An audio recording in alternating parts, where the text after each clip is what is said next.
গণ আন্দোলনের মুখে পালিয়ে যাওয়া শেখ হাসিনাকে দেশে ফিরিয়ে আনার দাবি যখন তুঙ্গে, এমন সময় দলবল নিয়ে দিল্লির অন্যতম অভিজাত পার্ক লোদি গার্ডেনে ঘুরতে দেখা গেছে সাবেক এই প্রধানমন্ত্রীকে। দিল্লিতে মেয়ের সঙ্গেই থাকছেন তিনি, এমনটা দাবি ব্রিটিশ সংবাদ মাধ্যম ফাইন্যান্সিয়াল টাইমসের।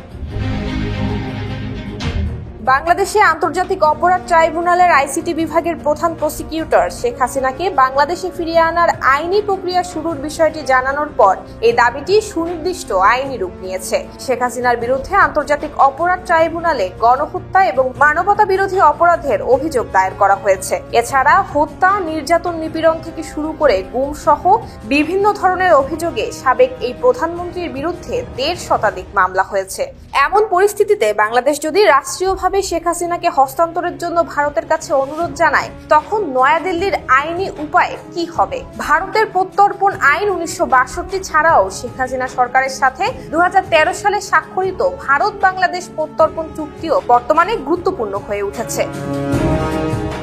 1962 সালের প্রত্যর্পণ আইনের 12(2) ধারা এবং ভারত বাংলাদেশ প্রত্যর্পণ চুক্তির শর্তগুলো শেখ হাসিনাকে বাংলাদেশে প্রত্যর্পণের ক্ষেত্রে প্রাসঙ্গিক হয়ে উঠেছে। শেখ হাসিনাকে প্রত্যর্পণের জন্য বাংলাদেশ 2013 সালের চুক্তির উপর নির্ভর করতে পারে। ওই চুক্তির 1 নম্বর অনুচ্ছেদে বলা হয়েছে, বাংলাদেশ এবং ভারত তাদের ভূখণ্ডে কেবল সেই ব্যক্তিদেরই প্রত্যর্পণ করতে বাধ্য যারা প্রত্যর্পণযোগ্য অপরাধ করার দায়ে দোষী সাব্যস্ত হয়েছেন।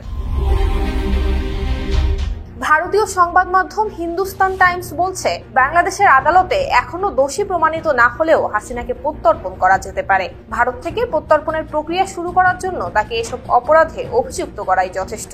এছাড়া ভারত বাংলাদেশ প্রত্যর্পণ চুক্তির অনুচ্ছেদ 10(3) আওতায় প্রত্যর্পণ চাওয়ার জন্য অনুরোধকারী রাষ্ট্রের পক্ষে উপযুক্ত কর্তৃপক্ষের জারি করা গ্রেফতারি পরোয়ানাও যথেষ্ট। এক্ষেত্রে অনুরোধ জানানো রাষ্ট্রের কাছে সংঘটিত অপরাধের প্রমাণ শেয়ার করার দরকার নেই। 2016 সালে চুক্তিতে আনা একটি সংশোধনীর কারণে এটির দরকার নেই। তবে মূল চুক্তিতে অনুরোধকারীকে রাষ্ট্রকে অনুরোধ জানানো, দেশের কাছে গ্রেফতারি পরোয়ানা সহ অন্যান্য প্রমাণ শেয়ার করার শর্ত ছিল। অভিযুক্তদের প্রত্যর্পণ ত্বরান্বিত করার জন্য 2016 সালে অপরাধের প্রমাণ শেয়ার করার প্রয়োজনীয়তা বাতিল করা হয়, যে কারণে বাংলাদেশ এ ধরনের অনুরোধ করলে শেখ হাসিনাকে হস্তান্তর করার আইনি বাধ্যবাধকতা রয়েছে ভারতের। তবে ভারত বাংলাদেশ প্রত্যর্পণ চুক্তিতে কোনো ব্যক্তিকে প্রত্যর্পণের ক্ষেত্রে কিছু ব্যতিক্রম বিধানও রয়েছে।